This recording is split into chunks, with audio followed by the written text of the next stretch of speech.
I'll give you whatever. Yeah, right. I'm not going to argue this at this point. Um.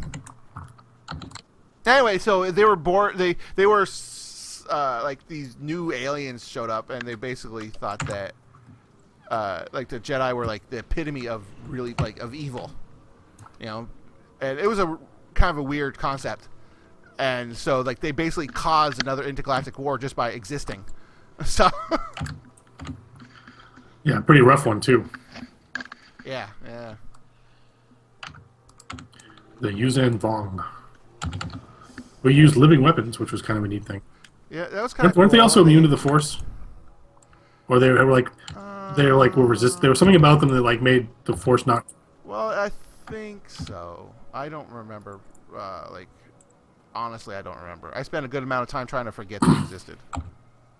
I do know that they had an organic sword that could resist a lightsaber.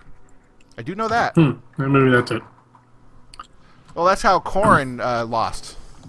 The other guy whipped out a snake, basically, snipped it, snapped it, so it was like really long and straight, and they had a sword fight, and he lost. Yeah, a lot of their technology was kind of interesting. Yeah.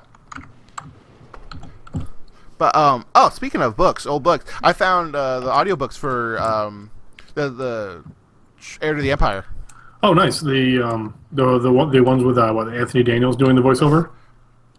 I don't know who's doing it. I just saw that they were available. Because there's the original. All three of them are available with Anthony Daniels because they did the audiobook back when they released, back in the I think late 80s, early 90s or whatever when they released them. And then for the 20th anniversary recently, they redid Heir to the Empire with this other guy doing the voices, who did an amazing job. He had he was doing a good enough job where each voice sounded different enough that you knew who was talking without him really having to say who was talking. Yeah. But unfortunately, because it didn't do as well in sales as they were hoping, they only did that one. They never finished up the other two.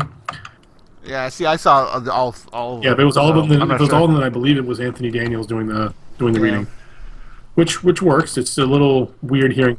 It is Anthony Daniels after all. But it was kind of neat to see that. Those are some good books. Yeah, they were. If they know what they're doing, they should introduce Thrawn somehow into the series. I don't know. Cool. I don't care how, but it would be cool. That would blow people's minds. Who are you? I'm Thrawn. Oh, dear God! Son of a bitch! Run away! Run away! For those of you who don't know, Admiral Thrawn was a character in the Extended Universe novels who was from a race called the Chiss and was a tactical genius. But he got that by studying aliens' arts. So the artwork is what would tell him their a race's beliefs, fears. He managed to trick an entire planet into surrendering because he had a cloaked ship fly inside of their shields, and then he fired a turbo laser blast at the shields. The cloaked ship fired a blast from inside the shields, and the beings on the planet went, "Holy crap, that's impossible! He did it anyway. We're doomed. He's going to destroy us," and they surrendered because their brains can't handle the unknown, which he found out by studying their art. So I'm like, oh, kidoki. The guy was amazing. The whole series was really good. It is. It's just and introduced Mara Jade, which was one of my personal favorites, and Luke really enjoyed her too. For those that are wondering. Well, they got married and had kids. Kid. Oh, that's right, kid. Yep.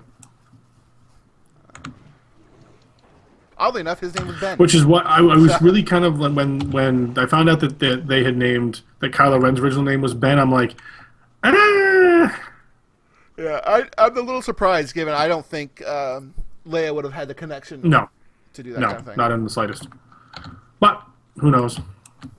Yep. I mean, to be fair, though, Obi-Wan did help rescue her from the Death Star, and she was going to die. So true. There was always that, but at the same time, it's like. Yep. Like for Luke, it made perfect sense why he'd name his son Ben. But Yep. Skipping back to Force Awakened, when Han died and they were all inside the building, and Chewie goes, "Fuck it!" It hits hits a detonator right then and there. You're just like, oh my. When he did that roar, I'm like, oh, somebody's gonna die. Yeah. Like he is going And to rip. oh, he was about ready to rip some people apart, and Yeah. And it was yeah, kind of neat to see him basically just kind of cut loose. But yeah, but then again, when he was sitting yeah. by himself, basically kind of like crying, I felt so bad for him. Sure. Well, it's the non-funny part, but they don't really talk about it. But Han was his life. Was his life? What do you call him? Life debt. Yeah, owner. well, Han rescued him from slavery, so he basically had a life debt for him. Right. And one sec, please. I'm trying to. You can do it. Oh, I have to. I'm checking these things. Right. So the fact that Han Solo died, it was like a huge slap in his face. Mm-hmm. Yeah, he basically There's failed. another. Yeah, basically, and so I'm not sure how he's gonna as internally. I don't know how he's going to. Fix I that, think I honestly, I guess. think he's going to be a mentor and protector to Rey. I think that's what he's going to do because he's already, he's letting her fly the Falcon. He went with her to find Luke. I think he's like, okay, she likes the Falcon, and even Han even said early on when they first got to whatever that planet was where they met up with Yeah, Chewie yeah, likes you. Chewie even Yeah. Chewie kind of likes you. At that point it was like, okay, Well, true, but I mean, I understand that. But how is helping this relatively unknown girl? I'm gonna guess he doesn't know who she is. right. With kind of say too that it's okay that he didn't save Han. Well, I don't think that anything is really going to prevent that. I think, but this isn't so much him atoning for this. I think it's more of just him deciding to do something rather than just sit and mope because that's his other option, But I don't know. I'm not sure how that works. If it's I don't think Wookiees have to commit Harry Carey or anything just because they failed in their mission. But you got to wonder: is there going to be some kind of repercussion for Chewie, of not necessarily from his society, but just from right? Is himself. he going to be how hard on himself is he going to be about this? Because let's Right. face it, the fact he kept Han alive as long as he did was a freaking miracle. Right. True. I mean, because Han was asking for it so many times, and we didn't even see a half of it. I mean, just some of the stuff that they were talking about, even the stuff that happened between, Return of the Jedi and this one. Sounds like he got himself into a world of trouble over and over and over again. And we know the kind of stuff he got into during the movies, and then again now it's now part of the legends. But some of the extended universe stuff, he was not a very nice guy for a long time. Yeah. So I don't know. Again, I give Chewie props for keeping him alive. Even a third of as long as he actually did. So. True. So speaking of Han Solo, the young Han movies. Yep. Who? And I would love your opinion on this, Phoenix. Yeah. Who should play Han Solo?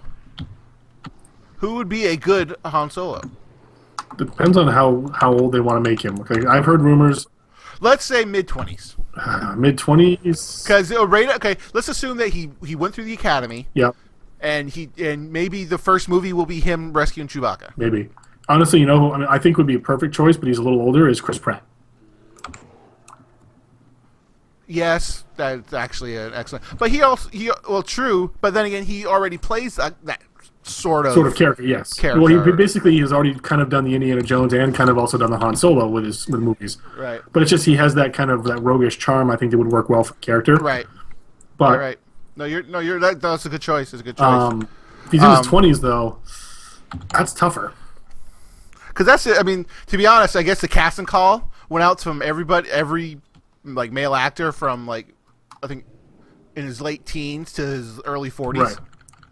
So it's just they're basically casting such a wide net that it's let's see who we get first, and then kind of decide what age and what the movie's going to be after. Which is an interesting way of doing it. I'm not going to lie. Yeah. But you're right though. Phoenix, what did you think? What would you think? Well, about the I Han agree Solo? that Chris Pratt would be sort of, if it's that age range, because I think he plays that part well. It's natural for him. It's not like he's really playing a part. My concern would be that they would end up with somebody that, for whatever reason, they're picked for the role, but that's not sort of their go-to. They're not convincing at it. Mm-hmm. Yeah. No. There was. Has either of you seen the Kingsman. Not yet. No. The guy, I think the main character in that, his name's Alfie or something. Actually, would be a good job. He, I think, has that. Oh, who's the actor? Roguish. His name's Alfie. That's the actor's name. Oh, well, then I don't know who he is, and I have no opinion. Yeah, I mean, he's a fair unknown. You know, he which actually works out more often than not. I mean, right. That's pretty much the only major movie he's done is Kingsman, but he did a really, really good job in it. And he has and at the time they really needed him to do the equal parts rogue and on one end, and then gradually he turned into gentleman, you know. But he had to do it in stages, and so it was neat that they. So people are saying, "Hey, this will actually work out," and I think it would, to be honest, with him. Could be. I mean, but it seems kind of weird though that they're basically going that wide with the casting. It's kind of like, well, you know, because then it's like, what happens if you pick a kid who's like 16? Okay, well then now what storyline do you do? You know, like. Yeah, well, Han goes into the academy. Right, kind of like not like Harry Potter, but that kind of. It'd be a very Harry Potter. Except without the magic, he'd be learning how to use a blaster. You know. Yeah, basically. Probably watch him get into trouble. It's like some form of trouble all the time. Man, there are no hyenas anywhere. Do you have tracking on? Yes. Oh, there's one. Thank God. I can see you just on the horizon. I'm like, running. Thankfully, your sparkle pony tends to stick out a little bit. Yeah, I do.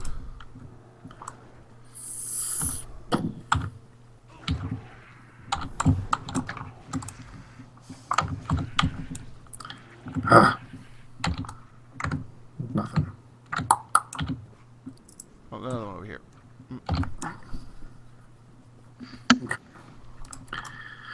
So I need 2 more hyena chunks. Yeah. They're proving difficult. Yep. One more hyena chunk. One.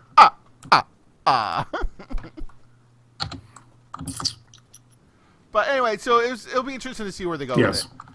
And I'm anxious. I mean, I know apparently they're really gonna turn start doing the Star Wars thing, or the Marvel thing with Star Wars, where every year they're gonna come out with a movie.